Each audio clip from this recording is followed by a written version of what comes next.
Hey guys, what's going on? Welcome to Dungeon Crawlers Part 2, discussion on who the hell is Rey.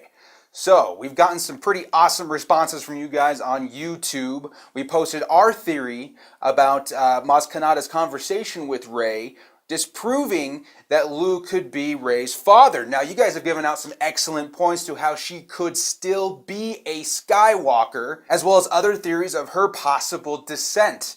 Now, we're going to smash right into these. Now, our first fan theory comes from Elf Friend.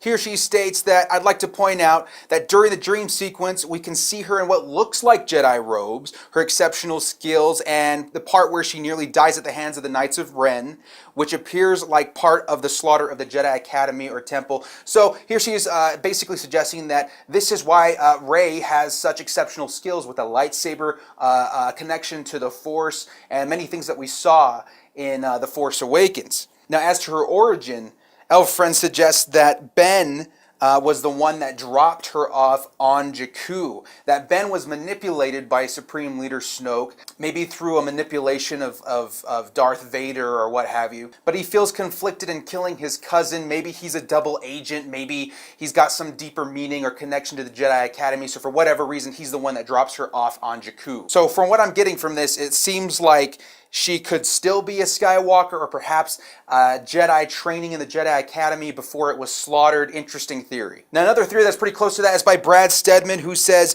Rey was dropped off on Jakku by the Jedi Academy that Luke founded. Rey perceives all the fellow children were her family, so the fellow Padawans and people training under Luke Skywalker. That's who she's referring to as her family. So he also suggests that Rey might be the first of many Jedi children returning to Luke to complete their training, which that actually sounds like a really cool story arc. Not having one, but several Force-sensitive, maybe trainees from the Jedi Academy that had their memory wiped in order to protect them from the First Order and Kylo Ren's slaughter of the Jedi Temple continuing out throughout the galaxy. He also states that in Episode 7, storyline implies that Luke founded the new academy as a knight. When he was last seen in Return of the Jedi, he was indeed a Jedi Knight, where then we see him in Episode 7 establishing a Jedi Academy as a knight, so he probably wasn't ready to train several more Force-sensitive people, and that led to the slaughter of the dozens of Jedi over at the Jedi Academy. Maybe there were even more than that. He also says, but now The Force Awakens, Luke is finally a master. He can reassemble his students. Rey is the first student to return. Very cool theory. I would be very interested in seeing more Force-sensitive characters be introduced throughout Episode 8. Not bad. Now, one that really struck out to me was by C.A. Brown.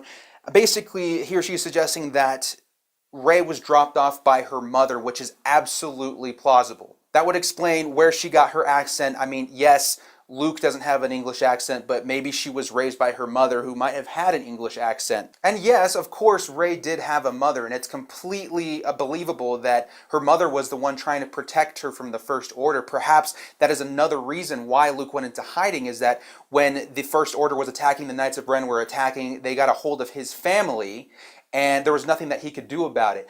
Perhaps his mother was able to drop off her child on Jakku before her herself being slaughtered, leading Skywalker to believe that his daughter and his wife were slaughtered at the same time. Thus, it makes so much sense that Luke would go into hiding into such a deep depression, because we see that look in his eyes in Episode 7, where this pain and disbelief when Rey walks up to him with his lightsaber. It's just like maybe he instantly recognizes her, has a Force connection with her that helps him identify who exactly she is, that someone that he thought he would never see again. Now, through EU and maybe even other canon sources, I have an understanding that you could reach out with the Force and sense if someone is alive in the galaxy, or sense their presence. That might be something that I read in the Thrawn trilogy. It might not be canon anymore, but maybe he was far enough away, thus needing the map, that he couldn't feel Rey's presence. He couldn't feel if she was alive or not, and he just assumed that she died with her mother during the Jedi slaughter. Brown also dives into a quote from the novelization of The Force Awakens, which is canon.